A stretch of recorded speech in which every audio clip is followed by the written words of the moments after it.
Dark Discoveries is a podcast that dives into the darker corners of history, mystery, and the downright bizarre. We discuss real events that may include graphic details, adult themes, and strong language. Not suitable for all audiences. Listener discretion is strongly advised. We're here to inform, entertain, and maybe make you laugh nervous in public, but never to glorify the criminals or make light of their victims. Our research is thorough, but hey, we're not perfect. We don't claim to be historians, so if we get something slightly off, blame Jimbo. All opinions are our own, and sometimes even those are questionable.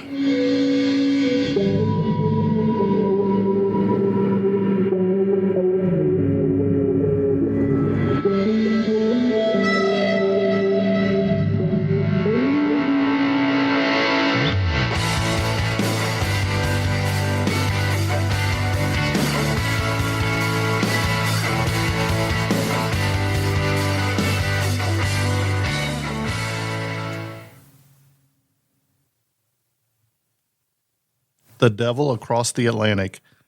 Could Jack the Ripper have been HH Holmes? London, 1888. The gaslit streets of Whitechapel shrouded in fog.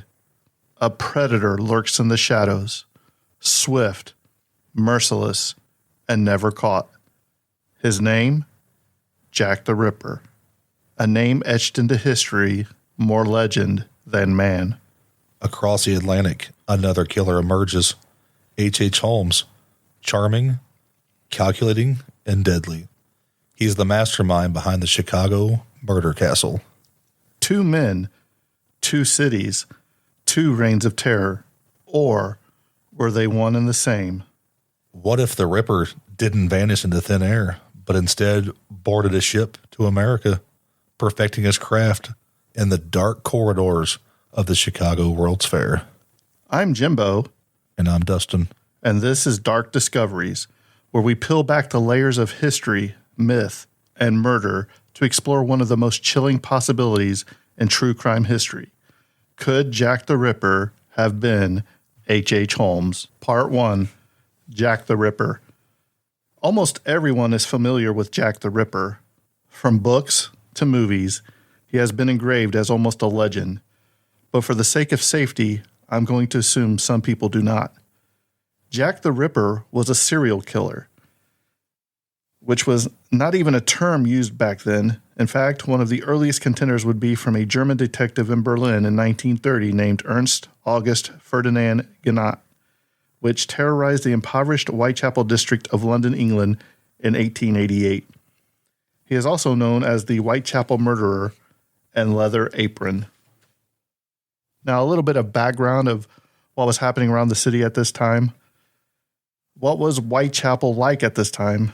Well, in October 1888, London's Metropolitan Police Service estimated that there were 62 brothels and 1,200 women working as prostitutes in Whitechapel, with approximately 8,500 people residing in 233 common lodging houses within it every night. Wait. That's a 70-to-1 whore to John ratio? You might have a chance. You're saying we got a chance. It might be a chance.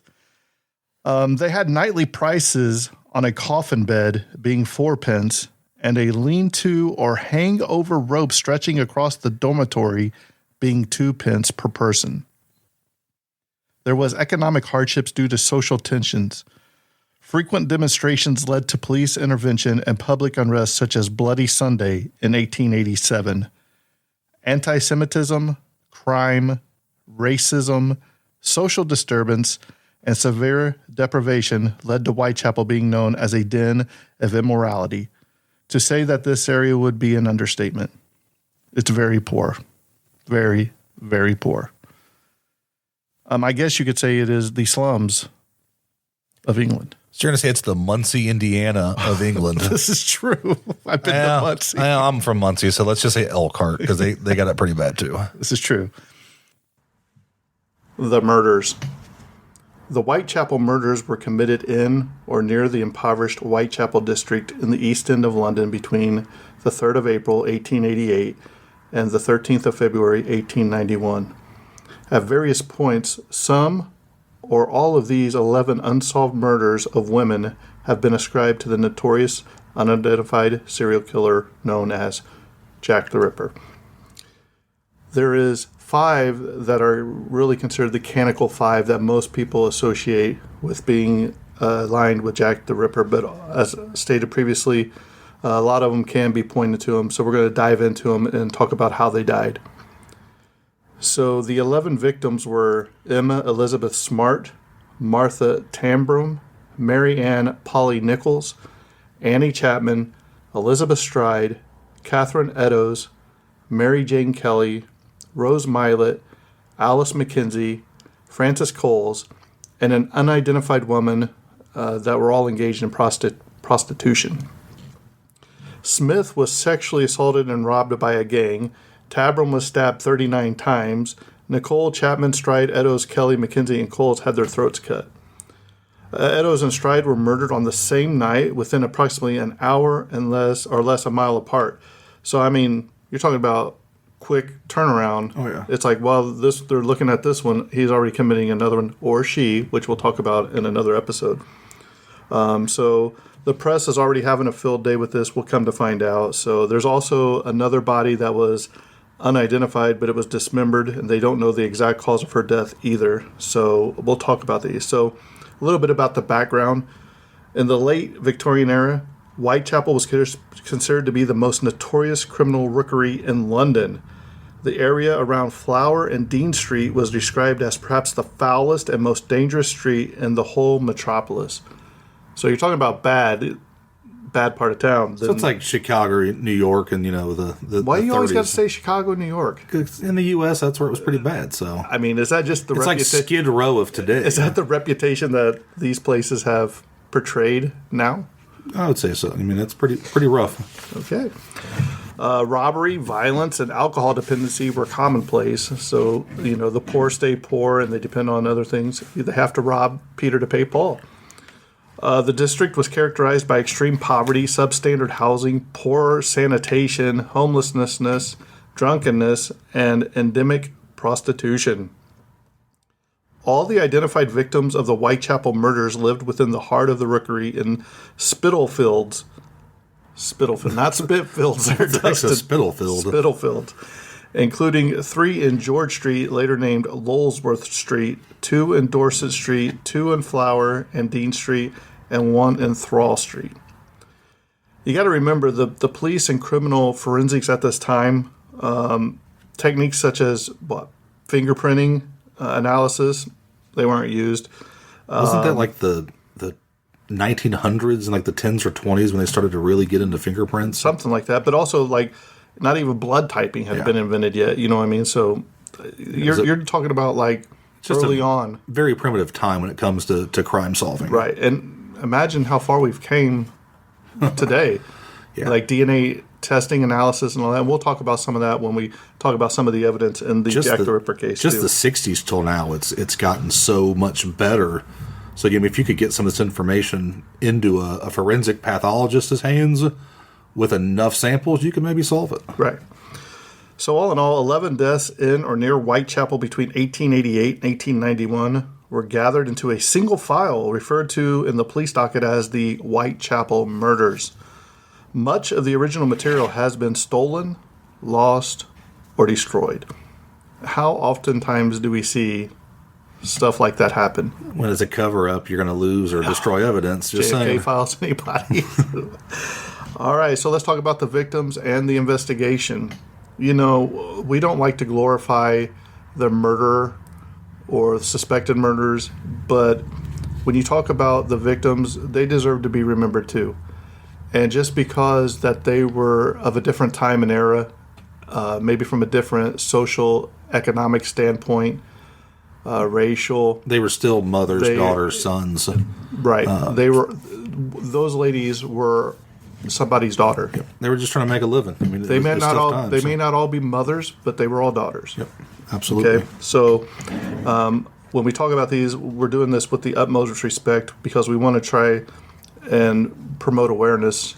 And, when we're trying to tie it together with HH Holmes, and we'll go through some other suspects too, It's you got to look at how they died to try to tie them all together too. So we do this with the utmost respect for the ladies. And by telling their story, it kind of keeps their memory alive. Right. So the first victim was Emma Elizabeth Smith on Tuesday, April 3rd, 1888. Following the Easter Monday bank holiday, 45-year-old prostitute Emma Elizabeth Smith was assaulted and robbed at the junction of Osborne Street and Brick Lane in Whitechapel in the early hours of the morning. Although injured, she survived the attack and managed to walk back to the lodging house at 18 George Street in Spitalfields. She told the deputy keeper, Mary Russell, that she had been attacked by 2 or 3 men, one of them a teenager. Russell took Smith to the London hospital, where a medical examiner revealed that a blunt object had been inserted into her vagina, rupturing her peritoneum. She developed peritonitis and died at 9 a.m. the following day.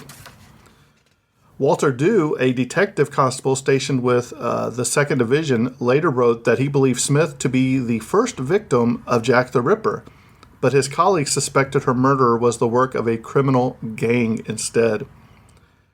Smith could have been attacked by her pimps as a punishment for disobeying them or as an act of intimidation. She may not have identified her attackers because she feared reprisal too. She could have made up the story. She probably could have known who it was, but as I said, out of fear due to her pimp. Yeah. It's just a sad situation. So that was the first of the Whitechapel murders that has a little bit of alluded to Jack the Ripper. Yeah, you're just trying to stay alive at that point. And if you make it through, if you call out who did it, you're not going to make it through. Right. So number 2 was Martha Tambram. On Tuesday, August 7th, following a Monday bank holiday, there we see another holiday on a Monday, right? Could have been a professional, some type of professional. So prostitute Martha Tambram was murdered at about 2:30 a.m. Her body was found at George Yard Buildings, George Yard, Whitechapel, shortly before 5 a.m. She had been stabbed 39 times about her neck, torso, and genitals with a short blade. With one possible exception, all her wounds had been inflicted by a right-handed person. Police did not connect Tambram's murder with the earlier murder of Emma Smith, but they did connect her death with later murders. Most experts do not connect Tambram's murders with the others attributed to the Ripper because she had been repeatedly stabbed, whereas later victims typically suffered slash wounds, abdominal mutilation, but a connection cannot be ruled out. Kind of like a murderer perfecting his craft. Yeah, he's figuring out. He was sloppy at the beginning. Now he's getting. He's toning in on his skills. Right. The third Whitechapel murder, and this is the first one that is considered canonically one of the canonically 5 Jack the Ripper victims, is Mary Ann Nichols. On Friday, August 31st, Mary Ann Nichols was murdered in Bucks Row, since renamed Deward Street, a back street in Whitechapel.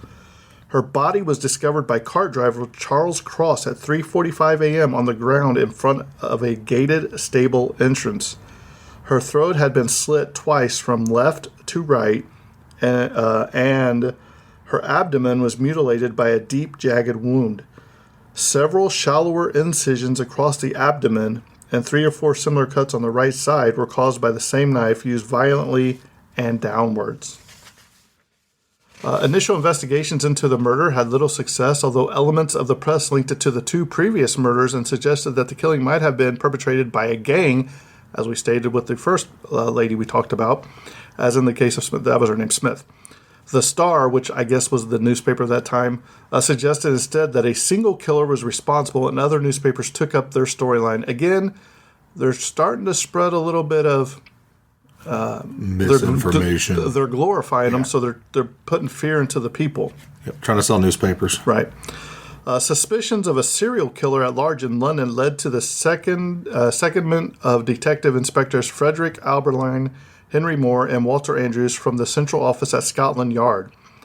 On the available evidence, Coroner Baxter concluded that Nichols was murdered at just after 3 a.m. where she was found, In his summing up, he dismissed the possibility that her murder was connected with those of Smith and Tabram, as the lethal weapons were different in those cases, and neither of the earlier cases involved a slash to the throat. However, by the time the inquest into Nichols' death had concluded, a fourth woman had been murdered, and Baxter noted the similarity of the injured in the two cases is considerable. So the fourth lady we're going to talk about, the fourth victim, and number 2 of the canonically 5 Jack the Ripper victims is Annie Chapman. And I will say this, if you've ever looked into Jack the Ripper murders, you can see like the death pictures, if you will, of these ladies. So if you want to see them, I mean, they're very disturbing to look at, but it will show you, the picture of death. So the mutilated body of the fourth woman, Annie Chapman, was discovered at about 6 a.m. on Saturday, September 8th, on the grounds near a doorway in the backyard of 29 Hanbury Street, Spitalfields. Chapman had left her lodgings at 2 a.m. on the day she was murdered with the intention of getting money from a client to pay her rent. Her throat was cut from left to right. She had been disemboweled, and her intestines had been thrown out of her abdomen over each of her shoulders. I mean, this murderer is just, he's ramping it up now. The morgue examination revealed that part of her uterus was missing. Pathologist George Baxter Phillips was one of the opinion that the murderer must have possessed anatomical knowledge to have sliced out the reproductive organs in a single movement with a blade about 6 to 8 inches long. It's a big knife. Yeah. The idea that the murderer possessed surgical skill was dismissed by other experts. As the bodies were not examined extensively at the scene, it has also been suggested that the organs were removed by mortuary staff who took advantage of bodies that had already been opened to extract organs that they could sell as surgical specimens. Black market running wild. Oh, yeah, definitely. On the 10th of September, the police arrested a notorious local called John Pizer, dubbed Leather Apron. Leather Apron, yes, true. Who had a reputation for terrorizing local prostitutes. His alibis for the 2 most recent murders were corroborated, and he was released without charge. At the inquest, one of the witnesses, Mrs. Elizabeth Long, testified that she had seen Chapman talking to a man at about 5:30 a.m., just beyond the backyard of 29 Hanbury Street. So this might be our first actual eyewitness where Chapman was later found. Baxter inferred that the man Mrs. Long had seen was the murderer. Mrs. Long described him as over 40, a little taller than Chapman, of dark complexion and of foreign, shabby, genteel appearance. He was wearing a brown deerstalker hat and a dark overcoat. Another witness, carpenter Albert Kadosh, had entered the neighboring yard at 27 Hanbury Street at about the same time, and he heard voices in the yard followed by the sound of something or someone falling against the fence. So he might think, oh, it's another drunkard coming home, right? I just wonder how well lit those backyards were to start making assumptions. Well, you got to remember, especially back then they had the lights that you would have to, the candles. Like a lantern you'd have to carry. Well, they would even light them up in the air, the I say street poles, But in his memoirs, Walter Dew recorded that the killings caused widespread panic in London. I mean, now it's just commonplace. You have a bunch of murders in a city at any given time. But I mean, I guess to be at a centralized location like this, it would cause some panic. But being a small little town, you've got how many people we said? It's 7,000 people and some change. So it's a very small community. But how many people are coming in and out of there, though? Remember? Yeah. So a mob attacked the Commercial Road police station, suspecting that the murderer was being held there. Then there was also a German hairdresser named Charles Ludwig that was taken into custody on the 18th of September on suspicion of the murders, but he was released less than 2 weeks later when a double murder demonstrated that the real culprit was still at large. Saved his life. So they were just trying to get this case closed. We think it's you, so we're just going to keep you in here till you confess. Right, that's what I ain't going to say that. Just move on from that. And then we have the infamous double event. This was number 5 and number 6 of the Whitechapel murders. but also 3 and 4 of the Ripper Canonical 5, and that would be Elizabeth Stride and Catherine Eddowes. On Sunday, September 30th, the body of prostitute Elizabeth Stride was discovered at about 1 a.m. in Dunfield Yard, inside the gateway of 40 Burner Street, since renamed Henrique Street in Whitechapel. She was lying in a pool of blood with her throat cut from left to right. She had been killed just minutes before, and her body was otherwise unmutilated. So, Dustin, is it possible that somebody came along and interrupted the killer before he finished what he was trying to accomplish? Yes, but was it the first murder of the night or the second? Because this is the first. We're guessing it's the first. If they happen really close, but it's 18. What year is it? 1890. Somewhere in there. So 88. Your time of death is going to be a little bit skewed from today. So maybe the first one was actually the one you're about to cover. He did that and then came back, slit her throat, and got interrupted. Or did he not get to go with his ritual, slit her throat, got interrupted, and then went and committed the second one because he couldn't finish? It's true. Just saying. I mean, you can always throw that in there, but they're thinking maybe it was perhaps Louis Dimschutz, who discovered whatever. He's the one that discovered the body. Okay. So they're thinking, oh, this guy did it. He's the one that did. They always say the person that discovers the body is the number one suspect. I find a dead body, I'm not saying nothing because I'm not going to be a suspect. But some commentators on the case conclude that Stride's murder was unconnected to the others, which is very interesting, on the basis that the body was unmutilated, and that was the only murder to occur south of Whitechapel Road, and that the blade used might have been shorter and of a different design. Most experts consider the similarities in the case distinctive enough to connect Stride's murder with at least 2 of the earlier ones, as well as that of Catherine Eddowes on the same night. See, now it's already starting to show my theory that was possibly the second murder because you committed the one but this and body, used a different knife. But this body was discovered at 1 o'clock. So Elizabeth Stride was discovered at 1 o'clock. At 1:45 a.m., Catherine Eddowes' mutilated body was found by P.C. Edward Watkins at the southwest corner of Mitre Square in the city of London, about 12 minutes walk from Burner Street. Yeah, found but not confirmed. She had been killed less than 10 minutes earlier by a slash to the throat from left to right with a sharp pointed knife at least 6 inches long. Her face and abdomen were mutilated, and her intestines were drawn out over the right shoulder with a detached length between her torso and left arm. Her left kidney and most of her uterus were removed. The examining pathologist, Dr. Frederick Gordon Brown, believed the perpetrator had considerable knowledge of the position of the organs, and from the position of the wounds on the body, he could tell that the murderer had knelt to the right side of the body and worked alone. How you can tell all that, beyond me, is smarter than I am. Just guessing, but the first doctor at the scene, local surgeon George William Sekira, disputed that the killer possessed anatomical skill or sought particular organs. His view was shared by city medical officer William Sedgwick Saunders. You ever notice how all these people have like 3 names? That's the common thing for an American serial killer. You have to have 3 names. I mean, do you have a middle name? I do, but you only use the whole legal government name when you have to. Or when you're yelling at your kids, right? He was also present for the autopsy. Because of this murder's location, the City of London Police, under Detective Inspector James McWilliams, were brought into the inquiry. At 3 a.m., blood-stained fragment of Eddowes' apron was found lying in the passage of the doorway leading to 108 to 119 Goulston Street in Whitechapel, about a third of a mile from the murder scene. There was chalk writing on the wall of the doorway, which read either, "The Jews are the men that will not be blamed for nothing," or "The Jews are not the men who will be blamed for nothing." At 5 a.m., Commissioner Warren attended the scene and ordered the words erased for fear that they would spark anti-Semitic riots.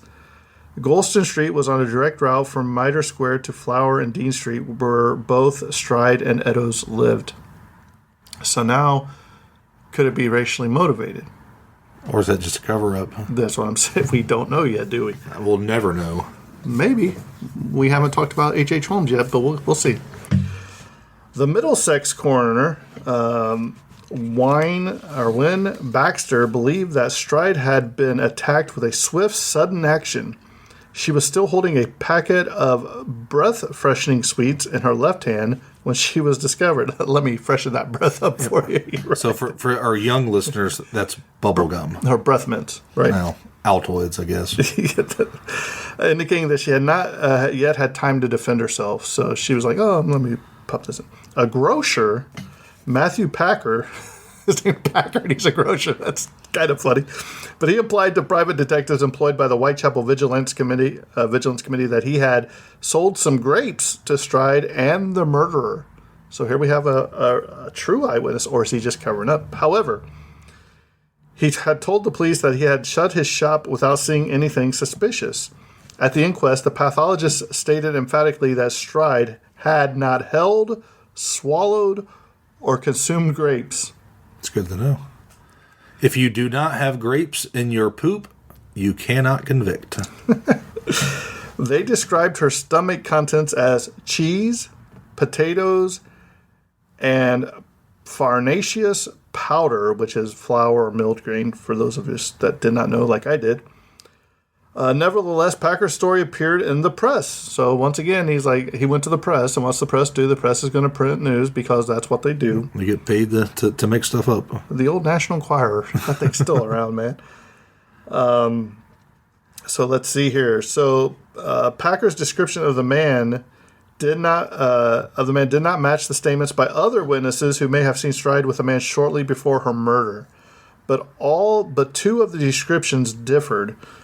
Joseph Lowende passed through Mitre Square with two other men shortly before Eddowes was murdered there and may have seen her with a man of about 30 years old who was shabbily dressed, wore a peaked cap, and had a fair mustache. Chief Inspector Swanson noted that Lowende's description was a near match to another provided by one of the witnesses who may have seen Stride with her murderer. But Lowende stated that he would not be able to identify the man again, and the two other men with Lowende were unable to give descriptions. So, oh yeah, I saw him, but I can't remember what he looked like anymore. The killer had a mustache. A fair mustache. Not an unfair. Was full of men. How come nobody ever had an unfair mustache? Well, there's a little guy that had a little caterpillar mustache, and I think that was an unfair mustache, and it killed it for everybody else after. So it's true. Let's see here. So little progress was being made with the investigation. So they said, hey, you know what? Let's bring in the bloodhounds. So the use of bloodhounds to track the killer in the event of another attack was considered, and Warren not only loaned two named Burgo and Barnaby, what awesome names for dogs, from Edwin Bro of Wingate near Scarborough, now Scalby Manor, but also agreed to be tracked across Hyde Park by them himself as a public demonstration of their efficiency.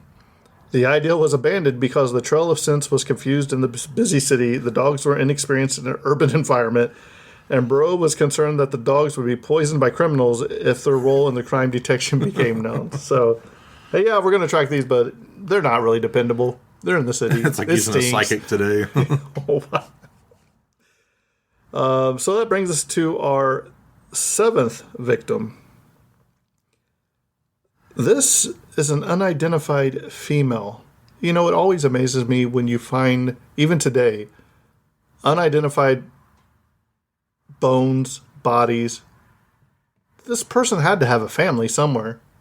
Yeah, somebody had to be missing or know that somebody was missing around that time. And in that area. Unless it was somebody that came on a ship that, came through and it just happened to be off. Wrong place, wrong time? Possible, yeah.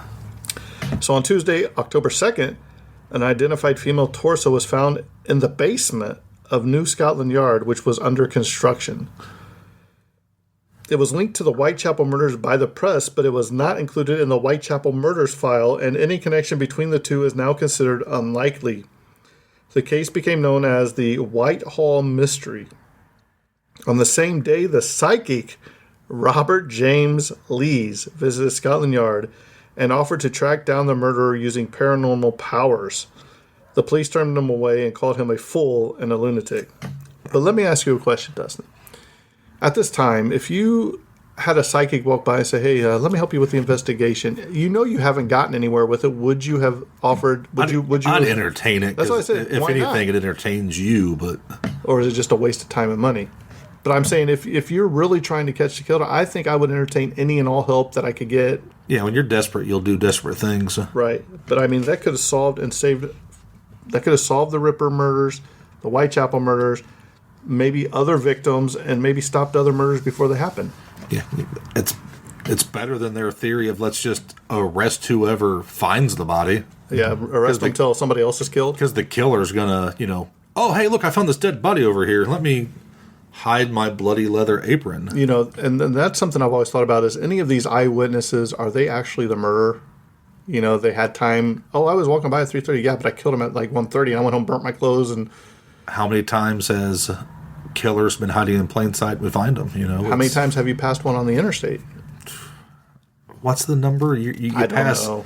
You'll pass 8 in your lifetime? Yeah, something? 8 serial killers in your lifetime, and there's always is it 300 or something goofy, active serial killers at any time? No, it's too many. I know it, but I can't just pull it out of my head. So this brings us to the 8th victim and the last of the canonical 5 murders of Jack the Ripper, Mary Jane Kelly. On Friday, the 9th of November, prostitute Mary Jane Kelly was murdered in the single room where she lived at 13 Miller's Court behind 26 Dorset Street in Spitalfields. One of the earlier victims, Chapman, had lived in Dorset Street, and another, Eddowes, was reported to have occasionally slept rough there. Kelly's severely mutilated body was discovered shortly after 10:45 a.m. lying in the bed. And I do believe that this is the one that is the most brutal of all of them. And it probably tends to why the killing stopped after this. But Kelly's severely mutilated body was discovered shortly after 10:45 a.m. lying on the bed. The first doctor at the scene, Dr. George Baxter Phillips, believed that Kelly was killed by a slash to the throat. After her death, her abdominal cavity was sliced open and all her viscera removed and spread around the room. Her breast had been cut off, her face mutilated beyond recognition, and her thighs partially cut through to the bone with some of the muscles removed. So he took it up a whole another crazy. If it was, because that's not the motive of what a little bit is there of the motive. But if they're all connected, he's gradually going higher and higher. Is he a copycat, or is it... Or is it a gang of people? Is it somebody else trying to, to go in there and keep that going? Because the torso doesn't fit the motive. And this one meets it to a point, but it goes even farther. So that's interesting. So unlike the other victims, she was undressed and wore only a light, they call it a chemise, but basically it's a short or mid-length loose-fitting nightgown for those of us that, or lingerie, if you will, for those of us that are uncultured swine like Dustin and I. It's a nightie. Yeah. But not a muumuu. Definitely not a muumuu. I want my own muumuu, but my wife won't let me have one. Her clothes were folded neatly on a chair. So her clothes is folded. Okay. With the exception of some found burnt in the grate. Aberline thought that the clothes had been burned by the murderer to provide light as the room was otherwise only dimly lit by a single candle. Kelly's murder was the most savage probably because the murderer had time to commit his atrocities in a private room rather than in the street. Her state of undress and folded clothes have led to suggestion that she undressed herself before lying down on the bed, which would indicate that she was killed by someone she knew. Or if she was a prostitute, it was somebody that she was comfortable with. Right. A repeat customer, if you will. Yes. By someone she believed to be a client, which was the next, or when she was asleep or intoxicated. So any of the, but I mean, how demonic do you have to be to burn her clothes just so you can light the room up to finish your job? You know what I mean? Yeah, I mean, it's terrible what this guy was doing, or girl. Yeah. What Ripper was doing to these women. What it was doing. Right. So amid scenes of great emotion, an enormous crowd of mourners attended Mary Kelly's funeral on November 19th. The streets became gridlocked, and they struggled to travel from Shoreditch Mortuary to the Roman Catholic Cemetery at Leystone, where she was laid to rest. So this lady had, it's like Princess Di's funeral, you know what I mean? Yeah. She must have been well known or well liked. So here we go. The ninth victim of the Whitechapel murders was Rose Milett. On Thursday, the 20th of December, 1888, a patrolling constable found the strangled body of 26-year-old prostitute Rose Milett in Clark's Yard off Poplar High Street. Milett, born Catherine Milett, and known as Drunken Lizzie Davis and Fair Alice Downey, that was their names, had lodged at 18 George Street as had Emma Smith. So that was another one of the murderers, or victims, I'm sorry. 4 doctors who examined Milett's body thought she had been murdered, but Robert Anderson thought she had accidentally hanged herself on the collar of her dress while in a drunken stupor. I've been drunk, but I've never been drunk enough to hang yourself like that? Almost hang myself while I'm what you do, trip changing my maybe? clothes. Right.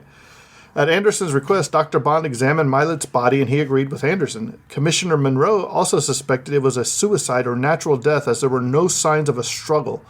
The coroner, Wynne Baxter, told the inquest jury that there is no evidence to show that death was the result of violence.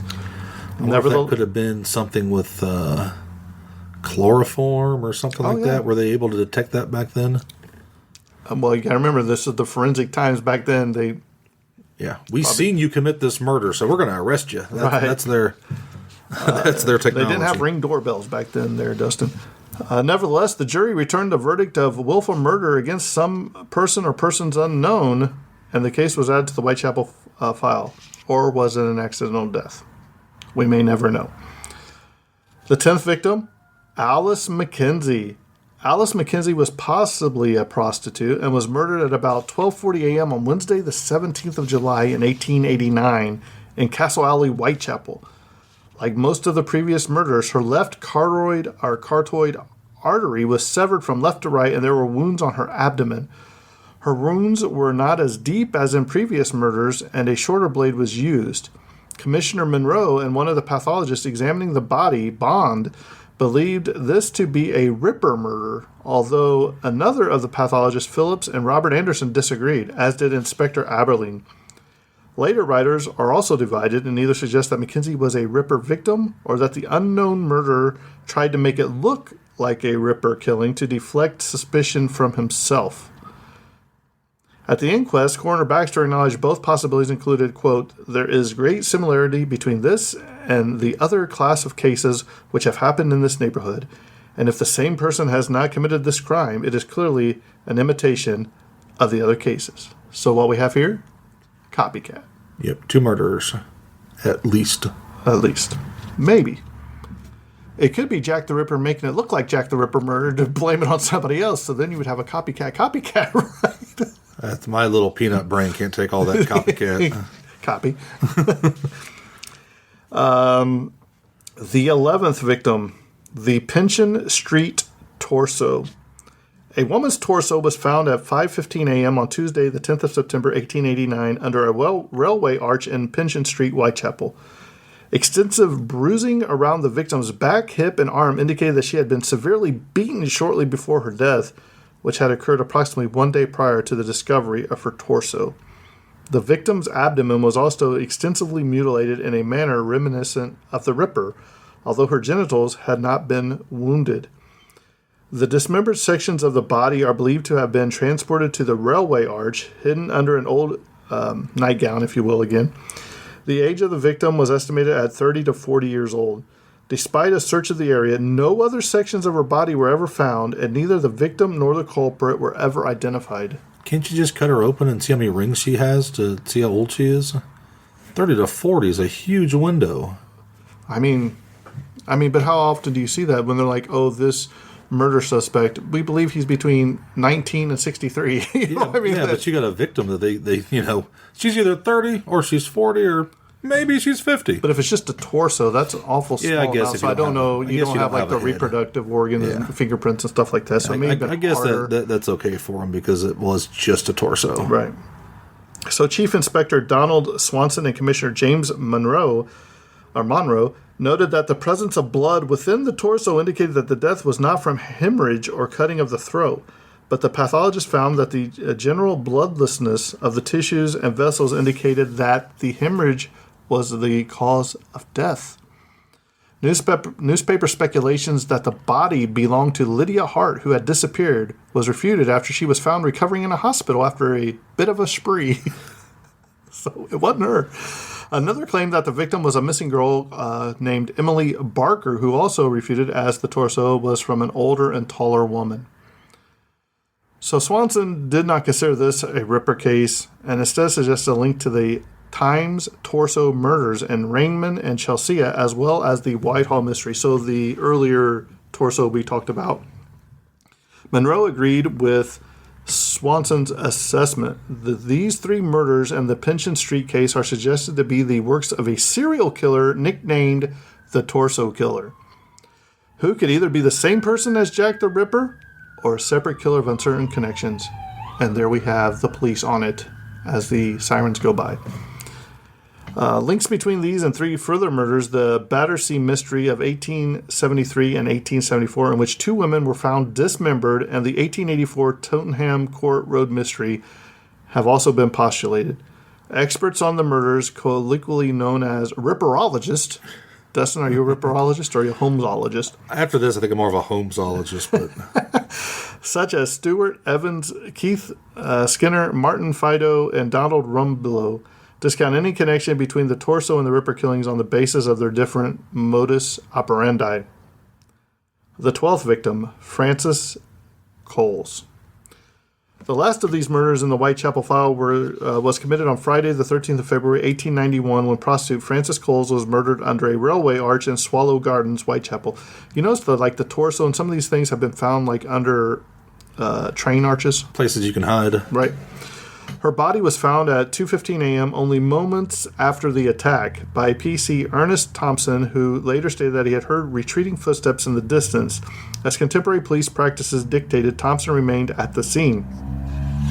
Coles was lying beneath a passageway under a railway arch between Chambers Street and Royal Mint Street. She was still alive, but died before medical help could arrive.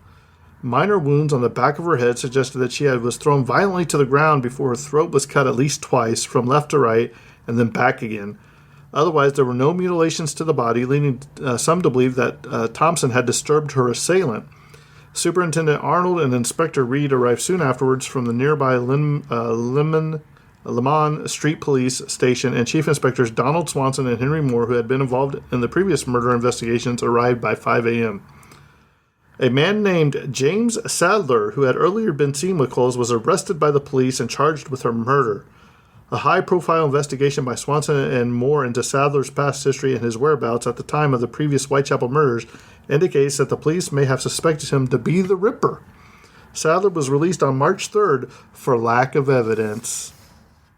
I will bring this up because I'm talking about 30 to 40. That's being a huge gap, but you have to remember, in the 1890s, the average lifespan was 46 years, so that would be an older person in that time. Right, and especially probably in this area, they probably had sexually transmitted diseases, botched abortions, stuff like that. Yeah, so like I said, it wasn't the medical field. It wasn't as advanced as it is either. So a little bit about the legacy of these Whitechapel murders. The murderer or the murderers were never identified, and the cases remain unsolved, which is amazing after all these years.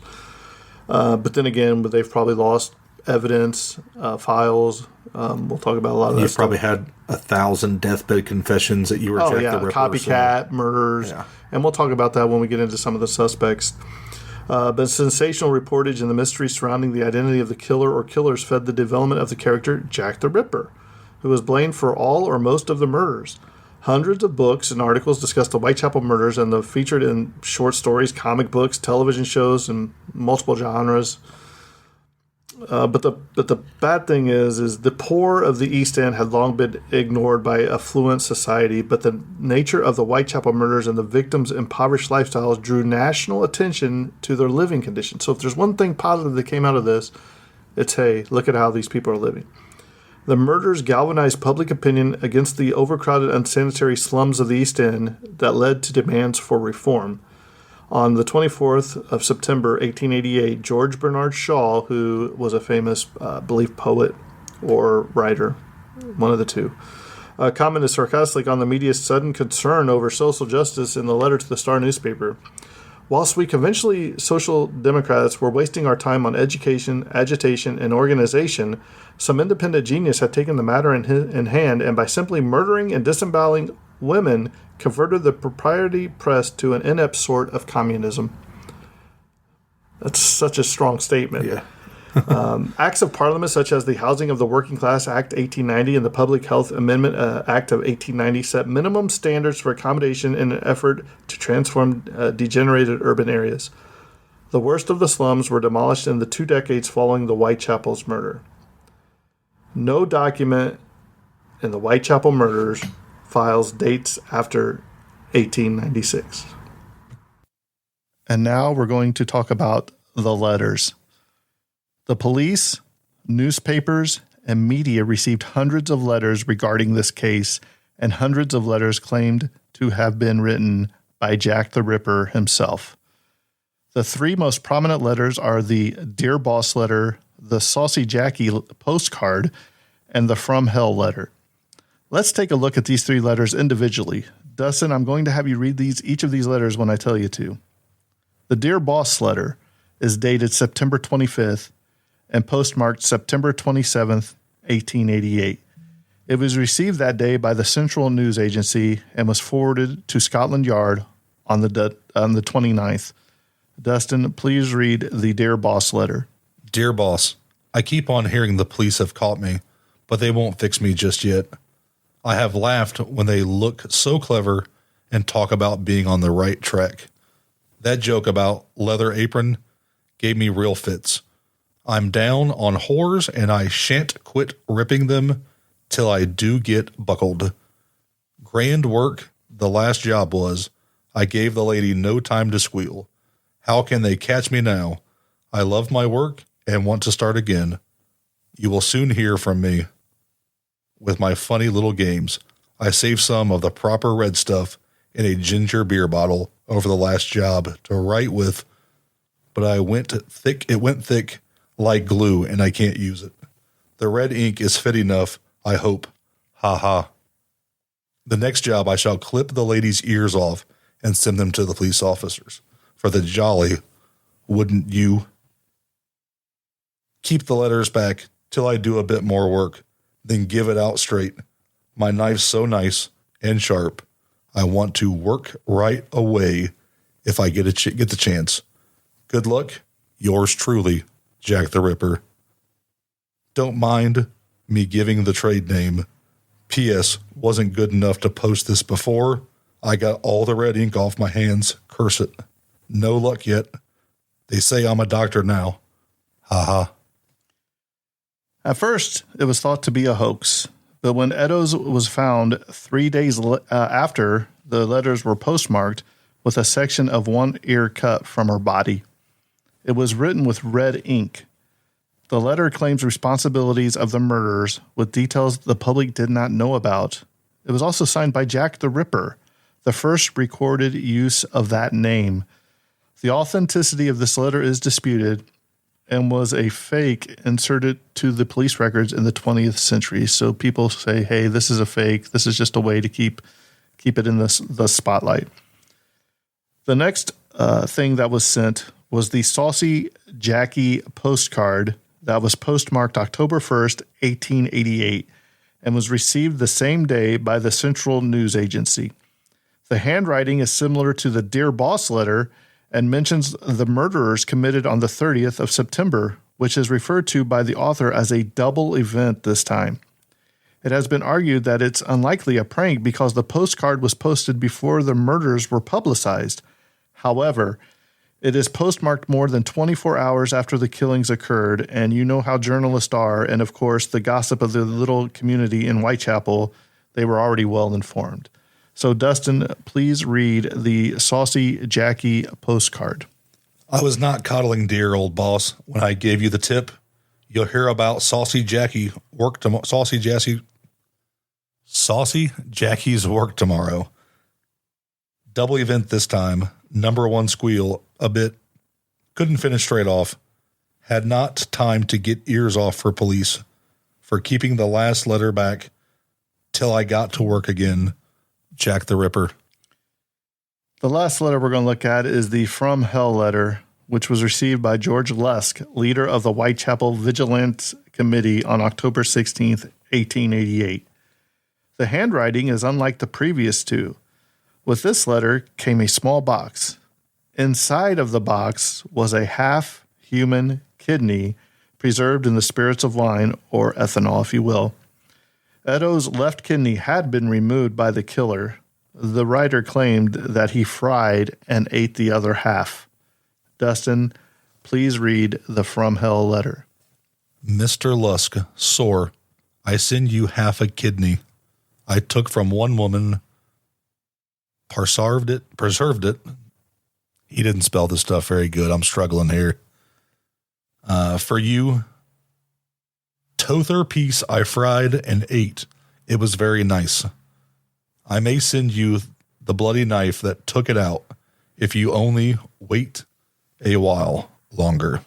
Signed, catch me when you can, Mr. Lusk. Right, Dustin. We had talked a little bit off air about this last letter. To me, this last letter seems totally fake compared to the other letters. The other letters makes him seem sort of intelligent. This makes him seem like he's mentally challenged. There's more misspelled words than there are correct. This is true. So upon saying that, there were many who believed that these letters were all hoaxes.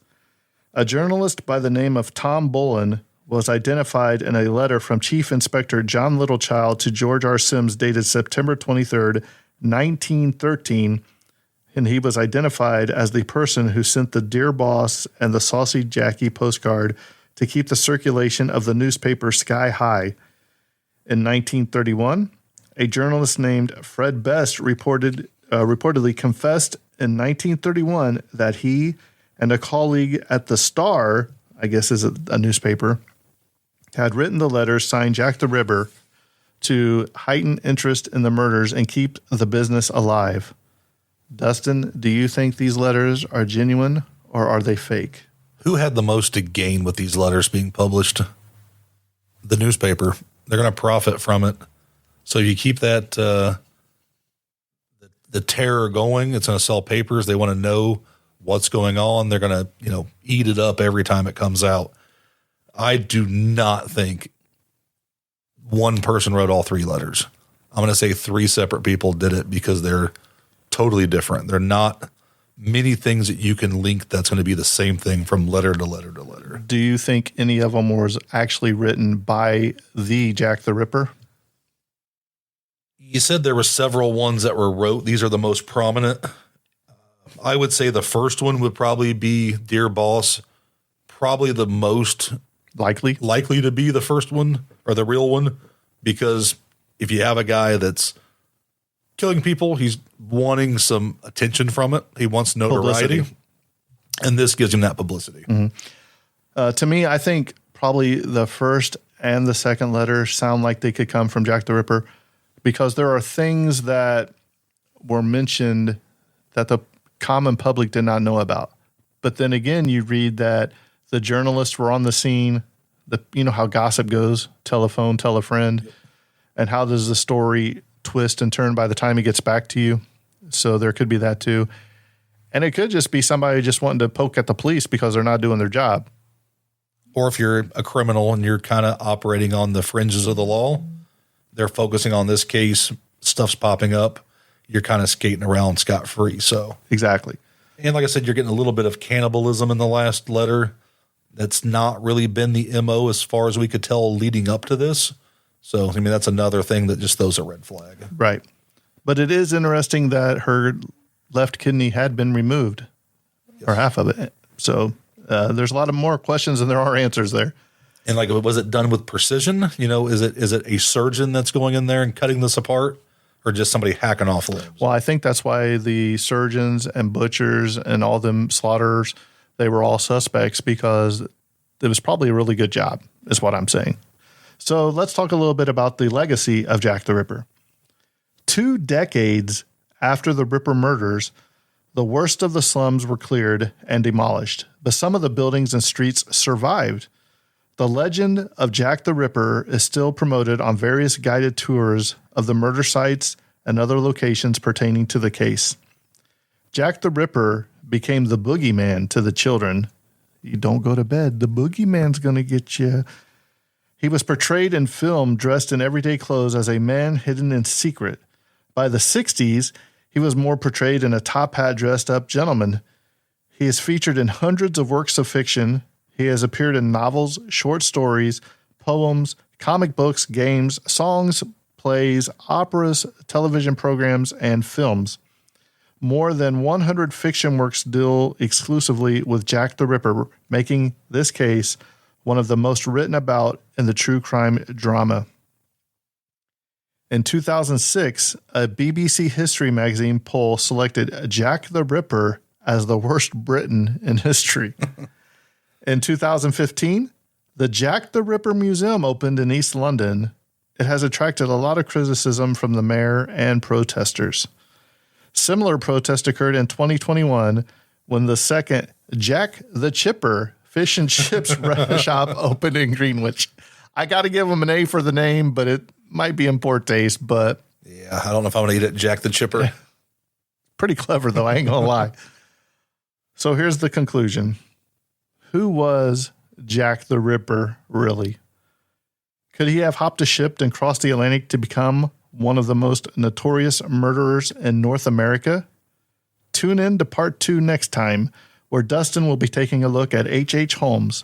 This has been Dark Discoveries, where the deeper you dive, the darker it gets. And now here's Jackie with this week's missing child information. Hello, this is Jackie Johnson, and I apologize I could not make it this week, but I am here with our missing child case update. Today we are looking for a child out of Austin, Texas. Her name is Tanisha Lorraine Watkins. Her date of birth was August 22nd, 1981. Her date of missing was January 5th, 1984. Hair color black, eyes brown. Child case find number is 10672. Tanisha was last seen around 1:30 p.m. January 5th playing in the front yard. Her mother had been supervising her from a window and was momentarily distracted. When she looked back, Tanisha was gone. The photo has been age progressed 38 years to help her be identified today. Any information regarding Tanisha's disappearance, please contact the Austin Police Department at 1512-974-2000 or the Child Find of America at 1-800-I-AM-LOST. This is Tanisha Lorraine Watkins. If you see something, say something. Please, let's bring all the babies home.